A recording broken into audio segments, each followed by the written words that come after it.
Sir මට ප්‍රශ්නයක් තියෙනවා. ඔව් හැමදාම ප්‍රශ්න අහනවනේ. අහපන්.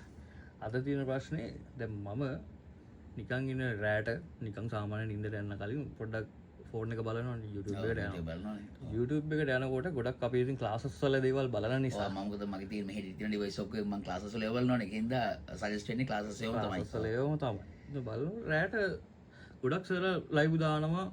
ලයිව් ගන්නනවා සෙමිනාර්ස් seminars කරනවා. ඔව්. දැන් ප්‍රශ්නේ. මගේ ප්‍රශ්නේ දැන් සර් සිල් එකේ ඉන්නවා දැන් දැන් මම එහෙම කරන්නේ නැත්තේ කෙලිම ඇයි මම එහෙම කරන්නේ නැත්තේ කියලා. ඔව් ඇත්තට මේකයි. හොඳ ප්‍රශ්නයක්. දැන් අපි ගන්නනේ සයන්ස් සබ්ජෙක්ට් නේ. අපේ ළමයි කරන්නේ කෙමිස්ට්‍රි ෆිසික්ස් කම්බයින් මැත්ස්. ඊට අමතරව කම්බයින් මැත්ස් කරන කට්ටිය බයොලොජි කරනවා. ඒතකොට විෂන් හතරෙම ඇත්තටම තියෙන්නේ විෂන් හතරම ඒක විෂන් හතරෙන් විෂන් තුනක් කරන ළමයින්ට දැන් මේ වෙලාවේදී කරන්න තියෙන්නේ තමන් ඉගෙනගත්ත දේවල් තනියම අර සෙල්ෆ් ස්ටඩිස් තමයි. තනියම ඒවත් එක ජීවත් වෙලා ඒවා හිතලා පාස් පේපර්ස් කරලා දැන් අලුත් ප්‍රශ්න කරන්න යන්න ඕනේ නැහැ. පාස් පේපර්ස් ටික කරලා ළඟම තියෙන පාස් පේපර්ස් ටික කරලා ඊට පස්සේ ඒවත් එක විභාග ක්ලාස් නේද දැන් කරන්න තියෙන්නේ. නැත්නම් වෙන කෙනෙක් කියන රැයල් නිකන් අහන් ඉඳලා හරි ඊට පස්සේ ආයෙව ඉගෙනගෙන ආයෙ දැන් ඒක කරන්න බෑ. දැන් ඒ චැප්ටර් එක ඉවරයි. දැන් තියෙන ළමයට සෙල්ෆ් ස්ටඩිස් තනියම හිතලා තනියම වැඩ කරලා පාස් පේපර්ස් ටික කරලා විභාග ක්ලාස් තමයි තියෙන්නේ. ඒකින්ද මම පුද්ගලිකව මම මේ අවුරුදු දෙකේදී මගේ 26 ළමයි කමෙන්ට් එකක් දාන්න ඕන මේ වීඩියෝ එකට. ඒගොල්ලෝ දැක්කොත් මම ඒගොල්ලෝ කියලා තියෙන බලන්න එපා කියලා. ඒගොල්ලෝ රෙස්ට් එකට හරි බැලුවොත් මාව දැක්කම සමහර මගේ වීඩියෝස් බලනවනේ. කමෙන්ට් එකක් දාන්න අපි පන්ති කරපු විදිය. අපි විභාගෙට දැන් අපි දන්නවා මේ A level පටන් ගන්නකොටම මම දන්නවා මම දන්නේ ගුරු ඔක්කොම දන්නවා මේ විභාගෙට අවුරුදු දෙකයි තියෙන්නේ කියලා. මොකද ඒක කලින්ම ඩිපාර්ට්මන්ට් එකෙන් කියලා තිබ්බා එක්සෑම් අගෝස්තු මාසේ තියෙනවා කියලා. එහෙනම් අපි ඒකට ප්‍රෙපෙයාර් වෙලා අපි ඒකට ඕන විදිහට වැඩ කරා. මම පුද්ගලිකව මගේ පන්තිය ළමයි ගොඩක් ඉන්න ලස්සන පන්තියක් 26 මම 22න් පස්සේ බොක්කෙම කරු පන්තිය. මොකද ඊට පස්සේ මම අර කොරෝනා වලින් අතර පස්සේ කතන්දරේ මෙතන වැඩක් නැහැ. මම අවුරුදු දෙකම ගන්නපු ඒ වෙනුවෙන් අර කැප වෙලා ඒ වෙනුවෙන්ම කරපු අවුරුදු දෙක. හරි? අනිත් ළමයි තරහ වෙන්න එපා ඒගොල්ලෝ එහෙම කරේ නැහැ කියලා. 26ට මම එහෙම කරා. මොකද මගේ 22කට කලින් අවුරුදු 18ක පන්ති වගේ මගේ 19 වෙනි පන්තිය 26 මම කරා. ඊට පස්සේ ළමයි දන්නවා ඒක ළමයි සාක්ෂි ඇතියකට. මොකද අපි මේ වෙලාවෙ නෙමෙයි අපි හાર્ඩ් වර්ක් කරන්න ඕනේ. මේ වෙලාව නෙමෙයි මීට මාස 3කට කලින්. ඔය දැන් උඹලා දන්නේ නැති මීට මාස 3 කලින් වැඩ කරේ කොහොමද කියලා. ඉතින් අපි පැය 12 පන්ති අපිත් කරා. පැය 12 පන්තියක් කරන එක කිසි වැරද්දක් නැහැ. ඒක ඇත්තටම හොඳයි. මොකද සයන්ස් වගේ සබ්ජෙක්ට් එකක් එක දිගට ඉගෙන ගන්න ඕනේ. ඒකත් එක්කම ළමයි හැපි ජීවත් වෙන්න ඕනේ. ඉතින් ඒක පැය 12ක පන්තියක් කරා කියලා කිසි ගැටලුවක් නැහැ. ඒක හොඳ වැඩක්. හැබැයි ඒක වෙලාව මේක නෙමෙයි. ඒ කරන්න තිබ්බේ මීට මාස 3 විතර කලින්. මම ඒක කරා. ඔයගොල්ලෝ දන්නවා බුදුලික මම ඒක කරා කියලා. අපි ඒක කරා. අපි ළමයිනුත් දන්නවා උදේ පැය 6යි හවස පැය 6යි දාලා මම ළමයින්ට කිව්වා පැය 6ක් උගන්වනවා එක දිගට පැය 6 අපි කරා. කලින් ඉතින් මම ළමයින්ට කියනවා දැන් ඔයගොල්ලෝ නිදාගෙන පොඩි රෙස්ට් එකක් අරගෙන පැය 4කින් ආපහු ක්ලාස් එකට ජොයින් වෙන්න කියලා අපි ආයි පැය 6ක් ඉගෙන ගත්තා. එහෙම තමයි අපි ඔන්ලයින් ක්ලාස් එක කරේ. ෆිසිකලි කරන කාලේ අපි උදේ 6 ඉඳන් රැයට වෙනකම් පන්ති කරා. ඒකට ඉතිහාසයේ ළමයි සාක්ෂි දරන්න ඕනේ. මොකද ඒගොල්ලෝ අත්දැකීමෙන් එක් කරපු කට්ටිය. මොකද ගිය සතියේත් අපේ 10 ළමයි ආවුල හම්බුණා. ඒ ළමයිත් ඒක ගැන කතා කරලා එතන ඒකලේ මාරයි කියලා කතා කරා. ඉතින් ඒක ඔන්ලයින් ක්ලාස් එකක් අපි කරේ උදේ පැය 6ක් වැඩ කරා. රෙස්ට් එකක් ගත්තා. මම ළමයිට කිව්වා නිදාගන්න කියලා. පැය 4කින් නැගිට පැය 3ක් නිදාගෙන නැගිටලා ඊට පස්සේ ආයි ක්ලාස් එකට එන්න කියලා. අපි එහෙමත් කරලා තමයි මේ වැඩේ ඉවර කරේ. يعني උපරිම වැඩ ප්‍රමාණයක් කරලා අපේ ළමයි දැන් දකින්න තියෙන ලකුණු එහෙම 95න් උඩ ඉන්නවා පට්ට සෙට් එකක්. ඒ කියන්නේ හොඳම රිසර්ච් මේ පාර අපේ කට්ටිය දානවා. ඉතින් අපේ අයට එහෙම මහන්සි වෙන්න ඕනේ නැහැ. ඊට පස්සේ දැන් උඹලටම අත්දැකීම තිබෙන මට එන කෝල්ස් මම එන කෝල්ස් ඔක්කොම මේ ලවුඩ් ස්පීකර් දාන උඩට ඇහෙනවා. ඊට පස්සේ ළමයි ගොඩක් වොයිස් මෙසේජස් තමයි මම දාන්න කියලා තියෙන ඒවා දානවා. ඒතර ඔයගොල්ලන්ට ඇහිලා ඇති ළමයි දැන් කියන දේවල්. ඉතින් ඒ ළමයිට ඔයගොල්ලන්ට තේරෙනවා. ඒ ළමයිට දැන් මේ විභාගය කරන්න බෑ කියලා.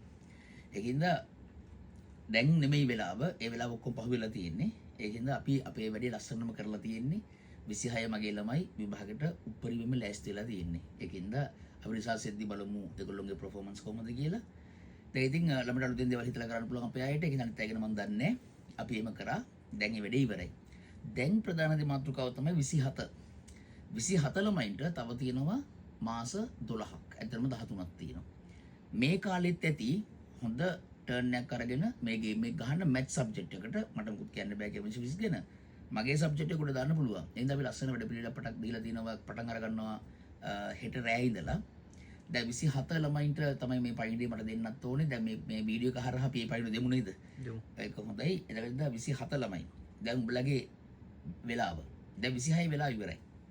දැන් 27 ළමයිට තමයි දැන් මේ විභාගෙට තයිල මට වෙල් ලෑස්ති වෙන්න පුළුවන් 26 ලෑස්ති වෙලා ඉවර වෙන්න ඕනේ. ඉතින් 27ට අපි ලස්සන අලුත් වැඩ පිළිවෙල පටන් ගන්න තියෙනවා මේ පාර. ඔන්ලයින් එකේ ඔන්ලයින් කියන මාර ෆැසිලිටි එකක් උසස් පෙළ මැච් කරන ළමයින්ට කෙමිස්ට්‍රි විෂයයට ඉතින් අවුල නැහැ සයන්ස් සබ්ජෙක්ට් ඔක්කොටම ඉතා ඉහළ මට්ටමේ දෙයක් කරන්න පුළුවන් ටූල් එක අපිට හම්බෙලා තියෙන්නේ. ඒ හින්දා 20යි 27ට අපි අලුත් වැඩක් පටන් ගන්නවා. අලුත් වැඩේ තමයි මේ බදාදා හෙට රෑ ඉඳලා අපි පටන් ගන්නවා මෙන්න මෙහෙම වැඩක්.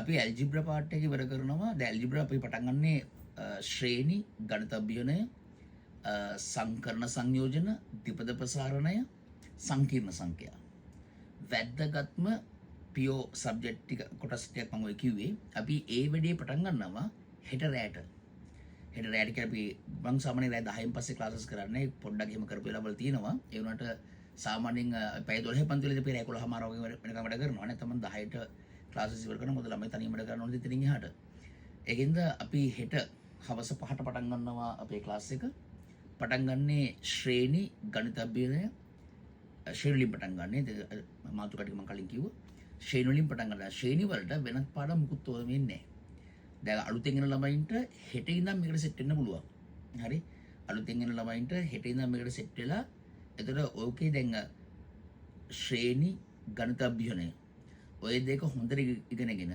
ගණන් සෙට් එකක් හදලා විභාග ගණන් තනියම හැදෙනකොට එයාට ඇඟට දැනෙනවා මැත්ස් කියන්නේ මොකද්ද කියලා. එතකොට ඒ ආසාවත් එක්ක මිස් වෙලා තියෙන පාඩම් ඔක්කොම කවර් කරගන්න පුළුවන්. එතකොට මිස් වෙලා තියෙන පාඩම් කවර් කරගන්න ඒකට මම ඔයගොල්ලන්ට සිස්ටම් එකක් කියලා දෙනවා. අපි ඉස්සෙල්ලාම සෙට් වෙන්න ඕනේ හෙට ක්ලාස් එකත් එක්ක. හෙට හවස 5ට පටන් ගන්නවා. එතකොට 5ට පටන් ගන්න ශ්‍රේණි. එතකොට ඒකත් එක්ක සෙට් වෙලා ඉස්සෙල්ලාම ශ්‍රේණි පාඩම ඉගෙන ගන්න. ඒ ඉගෙන ගත්තට පස්සේ මම හෙට ක්ලාස් එකෙන් පස්සේ කියනවා අර මිස් වෙලා තියෙන මුල් පාඩම් ටික කොහොමද කවර් කරගන්නේ කියලා. ඒකටත් හොඳ වැඩ පිළිවෙලක් තියෙනවා. හොඳ ලස්සන වැඩක් තියෙනවා. අපි ඇප්ලයිඩ් වල මිශ්‍ර අභ්‍යාස පටන් ගන්නවා හෙට ක්ලාස් එකකින් පස්සේ. ඒවයි වෙලාවල් ඔක්කොම හෙට ක්ලාස් එකේ කියනවා මම. එතකොට මිශ්‍ර අභ්‍යාස ඉස්සෙල්ලාම කරන මිශ්‍ර අභ්‍යාස දෛශික ඒකතල බල පද්ධතිය. එතකොට දැන් අලුතින් යන ළමයින්ට පුළුවන් දෛශික ඒකතල බලපද්ධති අපේ වීඩියෝ ස්ටික් ගන්න පුළුවන්. අරගෙන වෙලාවක් වෙන් කරගෙන ඉතින් Tamanට උනන්දු දෙන්න ඕනේ. ටට්ටට කරලා තියරි කව කරගන්න. අනික මම උගන්වන්නේ කටපාඩම් කරන මත් එක නෙමෙයි. කෙලිම රියල් මැත්ස් එක. එතකොට හරියට අවබෝධයෙන් කරගත්තොත් ක්ෂණිකව පාඩම් දෙක ඉවර කරගන්න පුළුවන්. දෛශික ඒකතල බලපද්ධතිය. ඒක අපි ඉගෙන ගන්නවා. ඒක අපි මිශ්‍ර අභ්‍යාසෙ මුලින් පටන් ගන්නවා ඒකේ. එතකොට ඒ මිශ්‍ර අභ්‍යාසයේ අපි කරද්දී අලුතෙන් යන කට්ටිය ඒකේ තියරි ටික වීඩියෝස් ටික අරගෙන බලන්න ඕනේ.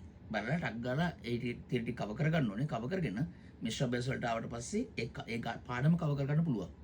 ඒ පාඩම කවර් කරගත්තට පස්සේ අපි වෙනම අපි දැන් තියරි දවස් දෙකක් යනවනේ. බදාදා රැටයි සෙනසුරාදා උදේ හෝ ඉරිදා හවස. අපි ඒකේ පටන් ගන්නවා සමතුලිතතාවය. එතකොට දෛශික ඒකතල බලපත්ති කෙලිම සම්බන්ධ වෙනවා සමතුලිතතාවයට. එතකොට අර දෙකත් කරගෙන මිශ්‍ර අභ්‍යාසත් කරලා සමතුලිතතාවය අරහින් කරගත්තාම සමතුලිතතාවය ලොකු පාඩම් සෙට් එකක් ආව වෙනවා. මූලික සමතුලිතතාවය ඊට පස්සේ සංදි කළ දඬු බෝ අංකණය ඝර්ෂණය ඒත් එක්කම අන්තිමටම ලොකු පාඩමක් ගුරුත්ව කේන්ද්‍රය. ඒ කියන්නේ ඒ සෙට් එකකට කවර් කරගන්න පුළුවන්. ඒකෙන්ද ඒක කොට අවබෝධයෙන් තේරුම් ගන්න පුළුවන් අපේ ක්ලාස් එකට ආවම. ඒකද අලුතින් එන ළමයි ඉන්න ළමයින්ට අවුලක් නැහැ. උන් ගේම් එක ගහනවා. දැන් උන්ගේ තියෙන මිශ්‍ර අභ්‍යාස කරලා අලුව හදලා ඉස්සරහට යන විතරයි. අලුතින් එන අයට ලස්සන ටර්න් එකක් ගන්න පුළුවන් සබ්ජෙක්ට් එකත් එක්ක. දැන් හෙට හවස 5ට සෙට් වෙන්න අපි 20යි 27 ගේම් එක පටන් ගන්නවා. මාස 6කට පස්සේ බලන්න ඕගොල්ලෝ හෙට පටන් ගන්න හිටපු තැනයි මාස 6කට පස්සේ ඔයගොල්ලෝ කොහොමද ඉන්නේ කියලා. අත්දැකීමෙන් කියන්නේ පට්ට රිසර්ච් දාලා තියෙන ඉතිහාසයේ 26 ඉතා ඉහළ මට්ටමේ රිසල්ට් එකක් දානවා. ඒක ස්ථිරයි.